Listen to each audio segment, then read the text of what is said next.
قربانی جو بھی مالک نصاب ہے، مالک نصاب، نصاب کہتے ہیں ایک مقدار، جیسے 52.5 تولہ چاندی، یہ ایک مقدار ہے۔ 52.5 تولہ چاندی یا 613 گرام چاندی اگر کسی کے پاس ہے، یا اس کے برابر قیمت کے برابر پیسہ ہے، یا قیمتی سامان ہے ضرورت سے زیادہ، جیسے ہمارے گھروں میں تو قیمتی سامان بہت رکھے ہوتے ہیں نا، بیکار، ڈیکوریشن، سجاوٹ، قیمتی سامان ہے، قیمتی کپڑے ہیں، بیکار رکھے ہوئے ہیں بس۔ تو اگر کسی کے پاس 613 گرام چاندی کی ویلیو کے برابر اگر پیسہ ہے، مرد کے پاس، عورت کے پاس، بالغ لڑکے کے پاس، بالغ لڑکی کے پاس، تو ان کو قربانی اپنی طرف سے کرنی ہے، واجب ہے۔ قربانی کے 3 دن ہوتے ہیں، 10، 11، 12، اور قربانی آپ کر سکتے ہیں بکرے پر اگر وہ 1 سال کا ہو، بھینس پر اگر وہ 2 سال کی ہے، دمبا یا بھیڑ جو 6 مہینے کا تندرست ہو، آپ کر سکتے ہیں۔ اور قربانی کرنا یہ واجب ہے۔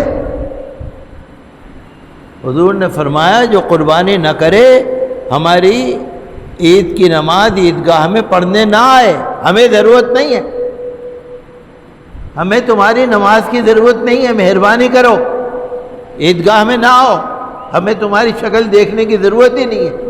جو قربانی نہ کرے، یہ بڑی سخت تاکید ہے۔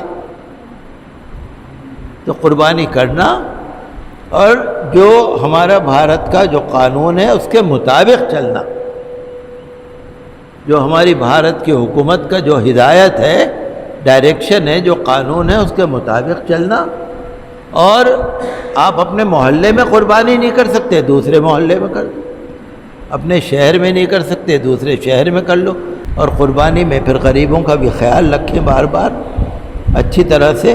اور قربانی کے لیے یہ بھی یاد رکھنا چاہیے کہ پڑوسیوں کو، محلے والوں کو، رہنے والوں کو، پاس لوگوں کو، کسی کو ہماری قربانی سے تکلیف نہ ہو۔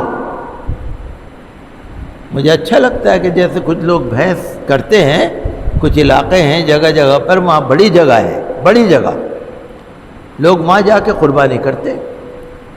ضروری نہیں اگر ہم کسی محلے میں رہتے ہیں، تنگ جگہ پر ہے، ضروری نہیں ہم وہیں کریں۔ گھروں میں جگہ نہیں ہے، گلی میں جگہ نہیں ہے، آپ تھوڑے دور پہ جائیے، جہاں پر قربانی ہوتی ہے وہاں جائیے، آپ وہاں کر لیجیے۔ تو قانونی ہدایت پر عمل بھی کرنا چاہیے، اور قربانی کے جانور کا احترام بھی کرنا چاہیے،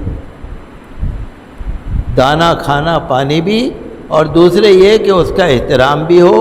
اور قربانی کا فوٹو، ویڈیو، یہ تمام چیزیں بالکل نہیں کرنی چاہیے، دکھاوا بھی نہیں کرنا چاہیے، کسی طرح کی ریاکاری بھی نہیں ہونی چاہیے۔ اللہ نے ہمارے اوپر ایک ذمہ داری ڈالی ہے، واجب کیا ہے، تو ہمیں اس کو کرنا چاہیے۔ اور ہم بھارت سرکار سے بھی یہ اپیل کرتے ہیں کہ ہماری بقرعید آ رہی ہے، 17 یا 18 جون کو انشاءاللہ بقرعید ہوگی، تو ہم چاہتے ہیں کہ حکومت کی طرف سے مکمل انتظام ہو، عید کی نماز کے لیے بھی، اور قربانی کے جو 3 دن ہوتے ہیں ان میں بھی، کہ کسی طرح کی کوئی پریشانی نہ ہو۔ ہمارا بھی فرض ہے کہ ہم جو لوکل ایڈمنسٹریشن ہے اس سے مل جل کے چلیں، اور ان کا بھی فرض ہے کہ ہماری عید کی ادائیگی میں پورے طرح سے انتظام ہونا چاہیے، کہ کوئی پریشانی نہ ہو۔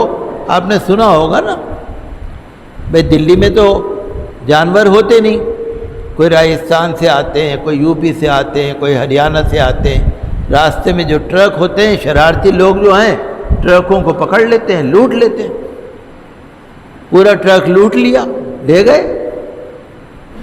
تو اس طرح کی شکایتیں ملتی رہتی ہیں۔ کچھ لوگوں کو قربانی پر ہی اعتراض ہوتا ہے کہ صاحب یہ قربانی کیوں کر رہے ہیں؟ بھئی پورے سال آپ دیکھتے ہیں کمیلے میں ہزاروں قربانیاں ہوتی ہیں، کمیلے میں قربانیاں ہو رہی ہیں، محلوں میں قربانیاں ہو رہی ہیں، ان کو نہیں کہتا کوئی۔ بقرعید پہ جب مسلمان قربانی کریں گے اس پہ اعتراض کرتے ہیں۔ تو ہم تو یہی چاہتے ہیں کہ جو ہمارا مذہبی ہمارا عمل ہے اس پہ کوئی رکاوٹ نہیں آنی چاہیے، اور باقاعدہ امن امان کے ساتھ بقرعید گزرے، نماز ہو، نماز میں بھی کوئی اڑچن نہ ہو، قربانی میں بھی کوئی اڑچن نہ ہو، جہاں قربانی کے جانوروں کے بازار لگتے ہیں وہاں بھی کوئی پریشانی نہ ہو، چونکہ بھارت کے سمویدھان نے سب کو برابر کا حق دیا ہے۔ الحمدللہ ہماری ٹیم پچھلے 12 سالوں سے غریب لوگوں کے لیے قربانی کا انتظام کر رہی ہے۔ پچھلے سالوں کی طرح اس سال بھی ہم نے قربانی کے بڑے جانوروں کا انتظام کیا ہے۔ اس لیے جو لوگ اس سال بقرعید کے موقع پر اپنی جانب سے یا اپنے مرحومین کی جانب سے قربانی کرانا چاہتے ہیں وہ اس نمبر پر ابھی کال کریں۔